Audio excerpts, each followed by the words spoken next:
कार्यक्रम के पुण्यार्जक हैं अरह सागर गुरु भक्त परिवार। हमारे जीवन को पवित्र बनाने वाले कर्मों में से एक कर्म है दान, जिसे हम सत्कर्म भी कहते हैं। ग्रस्तों के कल्याण का इसे एक आधार भी बताया गया है कि दान करने से हमारे जीवन का कल्याण होता है। आचार्य भगवंतों ने कहा है, दानम दुर्गति नाशनम। दान से दुर्गति का नाश होता है, दान से सत्कर्म के द्वारा हमारे जीवन का उत्थान भी होता है। दान एक ऐसा कर्म है जिसके माध्यम से हम अपने जीवन को ऊंचा उठा सकते हैं। दान देने से यश कीर्ति का उदय भी होता है। दान देने से हमारा नाम भी होता है। दान देने से हमारी एक पहचान भी बनती है। ये सब चीज़ें अपनी जगह है और होना भी चाहिए। दान एक ऐसा कर्म है जो केवल धार्मिक भावना से ही नहीं किया जाता है, मानवीय भावना से ओतप्रोत होकर के भी एक कर्म किया जाता है।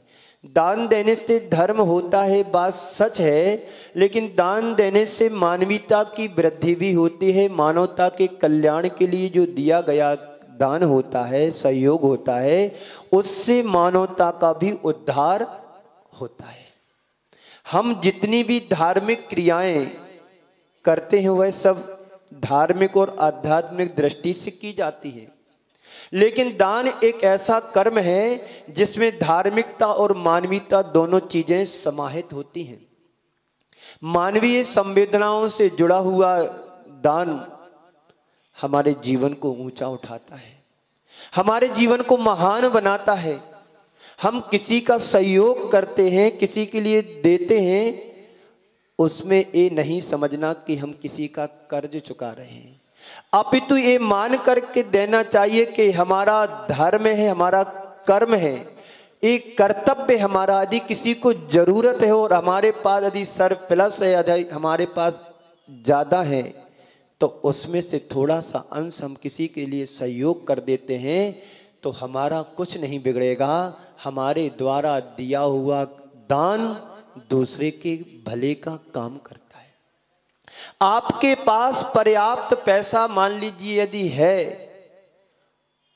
उस पैसे का क्या करोगे? आपने बड़ी मेहनत से जोड़ा है, रात दिन एक करके कमाया है और एक दिन छोड़ करके चले जाओगे। धन की कीमत लगाने में है, जोड़ने में नहीं।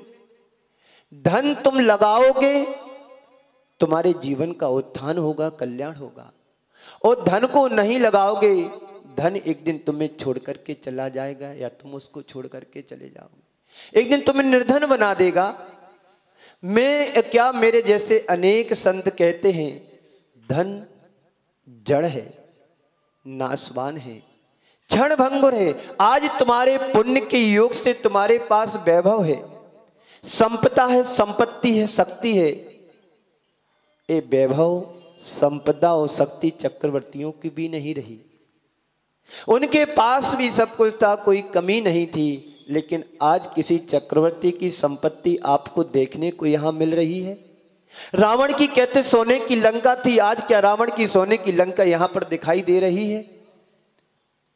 तो तुम्हारा वैभव भी तुम्हारे साथ जाने वाला नहीं है, वह भी यहीं छूट जाएगा, वह भी साथ नहीं दे सकता है। साथ रहता है पर कितने दिन के लिए, कितने क्षण के लिए।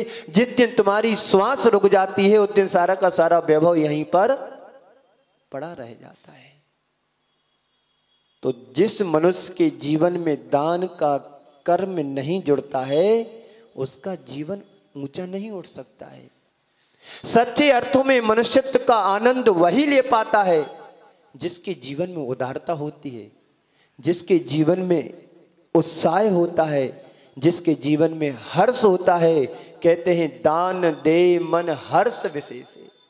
दान देने के बाद तुम्हारे हृदय में आनंद की अनुभूति होना चाहिए, आनंद आना चाहिए, हर्षित होना चाहिए। कई लोग ऐसे भी होते हैं दान देना पड़ रहा है, मन से नहीं दे रहे, उदारता से नहीं दे रहे।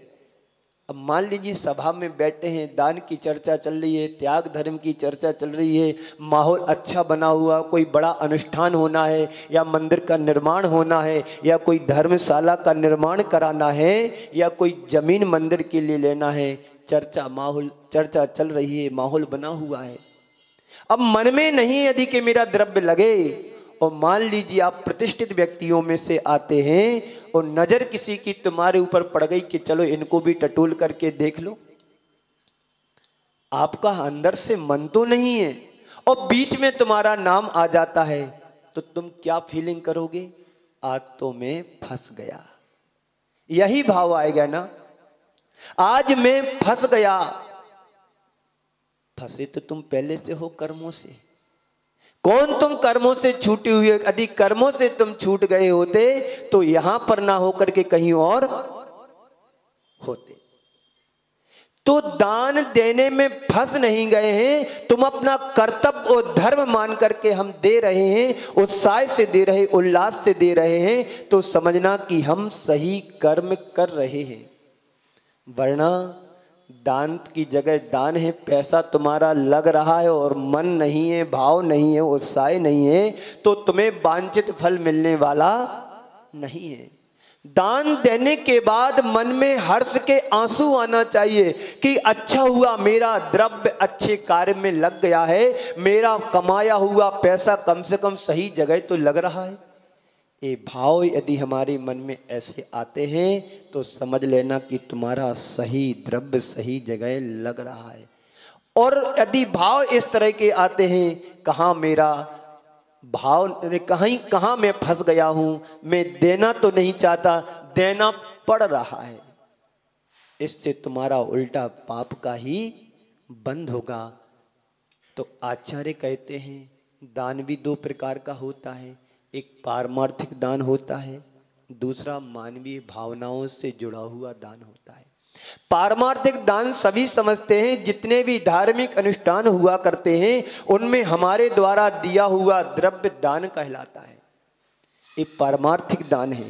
धर्मशाला में देते हैं, गौशाला में देते हैं, मंदिरों में देते हैं, वेदी में लगाने के लिए देते हैं, मूर्ति बनवाने के लिए देते हैं, मंदिर के निर्माण में देते हैं, जनवाणी के शास्त्रों के छपवाने में देते हैं। पारमार्थिक दान है। इस दान से तुम्हें सही पुण्य मिलेगा और सही पुण्य के साथ साथ तुम्हारे जीवन का कल्याण भी होगा। लेकिन मानवीयता से भर कर के जो जुड़ा हुआ दान होता है, मान लो ये कोई गरीब है, दीन दुखी है, उसके लिए तुमने कुछ अंश में दे दिया, उसका जो खुशी तुम्हारे लिए होगी वो पारमार्थिक देने में खुशी क्यों नहीं होगी? इसलिए कि वो द्रव्य तुम्हें दिख नहीं रहा है, दे दिया है, मंदिर बन रहा है, अनेक लोग दे रहे हैं, पर सामने वाले को दे करके असहाय को तुमने थोड़ा सा दे दिया, किसी गरीब को थोड़ा सा सहयोग कर दिया, दीन दुखियों के लिए तुमने कुछ दे दिया, जो खुशी तुम्हें तत्काल में होगी वो लाखों करोड़ों देने के बाद नहीं होती। क्यों? सामने सामने तुम्हारा लग गया है दिया हुआ द्रव्य। मान लीजिए कोई गरीब है, तुमने कपड़े दे दिए, सामने उसने पहन लिए, तो आपको अच्छा लगेगा, देखो हमारा दिया हुआ द्रव्य तुरंत तत्काल लग गया। किसी तुमने भूखे को खिला दिया, पानी प्यासे को पानी पिला दिया, जो खुशी तुम्हें तत्काल में होगी वो लाखों करोड़ों देने के बाद नहीं होती है। संत कहते हैं दोनों प्रकार के दान का अपना अपना अलग अलग महत्व है। हमें हमेशा दोनों प्रकार के दान देने के लिए उत्साहित रहना चाहिए। जहां जैसी जरूरत हो वहां पर तत्काल देने के लिए मन बना करके रखना चाहिए। कब कैसा अवसर आ जाए, कहा नहीं जा सकता है, कहाँ क्या जरूरत पड़ जाए, हमारे पास यदि है तो तुरंत उसको देने के लिए तैयार रहें। क्योंकि तुम्हारा छोटा सा भी दान बहुत बड़ा काम कर सकता है। यदि कहीं पर बाढ़ आई है, कहीं पर भूकंप आया है और यदि वहां पर जरूरत है और तुम्हारे पास है कि चलो मेरा 1-2 लाख रुपए चला जाएगा, उनके लिए काम आ जाएगा, उन दीन दुखियों के लिए, गरीबों के लिए, असहायताओं के लिए यदि हमने सहायक बनकर के कुछ आगे आके दे दिया तो तुम्हारा तत्काल लग गया हो सही, उसका तत्काल पुण्य भी मिल जाता है। संत कहते हैं तुम दे रहे हो, पता नहीं तुम्हारे लिए कहां से व्यवस्था बन जाए जब घर में कुछ भी नहीं होता है और भाव होते हैं कि काश मेरे पास होता तो मैं भी इस क्षेत्र में लगा सकता, और कहां से कैसी व्यवस्था बनती है और लाखों रुपए, हजारों रुपए तुम देने के लिए तैयार हो जाते हैं।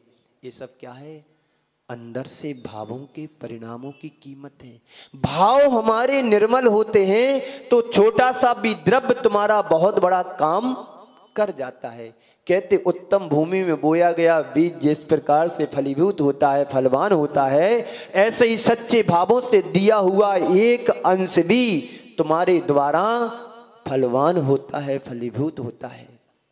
ऐसा आचार्यों का कहना है। कुरल काव्य में कहा है, लोक के दान की प्रेरणा देते हुए कुरल काव्य में कह रहे हैं गरीबों को देना दान है और सब तरफ और अनेक प्रकार का दान देना उधार है। उधार का मतलब तुम और कहीं दान में दोगे तो तुम्हारी भावना क्या रहती है?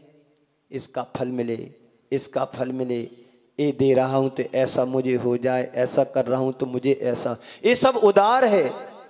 लेकिन यदि गरीबों को दिया है तो उसके लिए जो पूर्ति तुमने की है उसको लेने के बाद सामने वाला खुश हो जाता है, प्रसन्न हो जाता है, आनंद से भर जाता है कि चलो आज मेरे यहाँ छोटा सा सहयोग जरूरत अपेक्षित थी, सामने वाले ने सहयोग कर दिया, मेरा काम बन गया। आप किसी बच्चे की फीस भर देते हैं, उसकी 1 साल की व्यवस्था बन जाती है, आनंद से फूल जाता है, भर जाता है कि चलो आज मेरे 1 वर्ष की व्यवस्था बन गई। अब वो निश्चिंत होकर के अच्छे से पढ़ाई करता है। एक गरीब आता है, बीमार है, उसके पास पैसे नहीं है, यदि डॉक्टर कोई है और आते हुए मरीज को देख करके चलो पैसे नहीं, उसको हमने दवाई कर दी, उसका जीवन स्वस्थ हो जाता, वो सानंद संबंध जिंदगी जीने लगता है। इसमें क्या है? खुशी छिपी हुई है। मंदिर में दान दे करके जाओगे, पुण्य बात अलग है, वो अलग रहेगा, लेकिन देने के बाद तुम्हारे मन में खुशी है या मंदिर में कोई खुशी है? दान दिया, 4 लोगों ने तालियां बजा दी, काम खत्म, बाहर गए, भूल गए कौन था, कैसा था, क्या दान दिया, क्या पता। लेकिन एक गरीब को दोगे तो वो तुम्हारी जिंदगी भर एहसान को भूलेगा नहीं, तुम्हें हमेशा याद रखेगा कि फलाने बाबूजी ने मुझे सहयोग दिया था, मेरी 4 साल की फीस भरी, आज मैं एक अच्छे पद पर पहुंच गया हूं, नौकरी करने लगा हूं, मेरा जीवन, मेरे पैर खड़े हो गए, मेरे परिवार संभल गया, जिंदगी भर भूलेगा नहीं। ऐसा होता कि नहीं होता? किसी परिवार के लिए तुमने मरीज के लिए दवाई के लिए पैसे दे दिए, दवाई करा दी, उसको स्वस्थ हो गया, परिवार संभल गया, जान बच गई, तो खुशी होती कि नहीं होती? उस समय होती है। वो तुम्हारी प्रेरणा जिंदगी भर नहीं भूलेगा, तुमने दिया वो कभी भूलेगा नहीं। और कमेटी को दोगे, ऐसे तो बहुत सी आते, पिछले साल फिर चाहिए, अगले साल फिर चाहिए। तो हर समर्थ व्यक्ति को एक कर्तव्य है, हर समर्थ व्यक्ति का एक कर्तव्य होना चाहिए, एक धर्म की भावना होना चाहिए कि अपने से ही असमर्थ गरीब दीन दुखियों के लिए, असहाय पीड़ित व्यक्तियों के लिए सहयोग देने की भावना मन में हमेशा बनी रहना चाहिए। जहां जैसी आवश्यकता हो, जहां जैसी परिस्थिति निर्मित हो, वहां तदनुरूप हमें सहयोग दे करके अपने आप को कृतार्थ कर लेना चाहिए। दान दोगे घटेगा नहीं कभी, देने से बढ़ता है। आप लोगों ने युक्ति सुनी होगी कि कुएं से जितना पानी निकालो कभी घटता नहीं है। अब तो बोरिंग हो गई ना, बोरिंग से जितना जितना पानी निकलता है, नया नया पानी उतना आता रहता है। ऐसे हम जो कमाते हैं उसमें से आचार्यों ने कहा है कि 10% तुम्हारे लिए दान देने को कहा गया है, कम से कम 10% दान दो। यदि तुमने 1 रुपया कमाया है तो 90 पैसे पर तुम्हारा अधिकार है, 10 पैसे पर नहीं। इस शास्त्रों में ऐसा विधान है। आप 1 लाख रुपए तुमने कमाया है तो 10,000 रुपए तुम्हारे, 10,000 रुपये तुम्हारा अधिकार नहीं है, वो परमार्थ के लिए, मानवता के कल्याण के लिए, मानवता की सेवा के लिए, दीन दुखियों के लिए है। कम से कम इतना तो कर सकते हैं, ज्यादा ना दें, ज्यादा ना करें।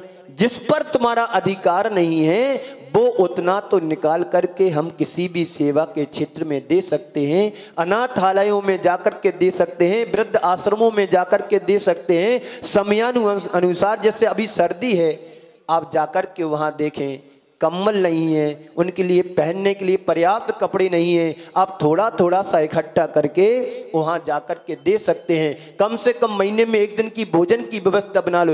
एक परिवार यदि 1 दिन का भोजन देता है तो उनके महीनों के महीने काम बन सकते हैं, और तुम्हारे भोजन से उनका जीवन चल सकता है। ऐसा नहीं कर सकते हैं? कर तो सब सकते हैं, पर बुद्धि में आए तब ना। अपने लिए तो हरदम तैयार रहते, अपने बच्चों के लिए सब कुछ करने को तैयार रहते हैं। कभी ये सोचा कि पड़ोसी का बच्चा यदि पढ़ नहीं पा रहा है, परिस्थिति अनुकूल नहीं है, तो हम थोड़ा थोड़ा सहयोग करके उसको पढ़ा तो सकते हैं। अपने बच्चों को जितना प्यार और दुलार देते हैं, यदि पड़ोसी के बच्चों को इतना प्यार और दुलार मिलेगा तो वह तुम्हारे इस कर्तव्य को कभी भूलेंगे नहीं। लेकिन हम इतना कम सोच पाते हैं। व्यक्ति अपने लिए तो खर्च करने के लिए तैयार रहता है, पर दूसरों के लिए सहयोग करने के लिए हमेशा पीछे रहता है। आचार्य कहते हैं तुम्हारे लिए गुल्लक में डालने के लिए 100 का नोट बड़ा लगता है। सुन रहे हो बाबूजी? सुन रहे हो ना?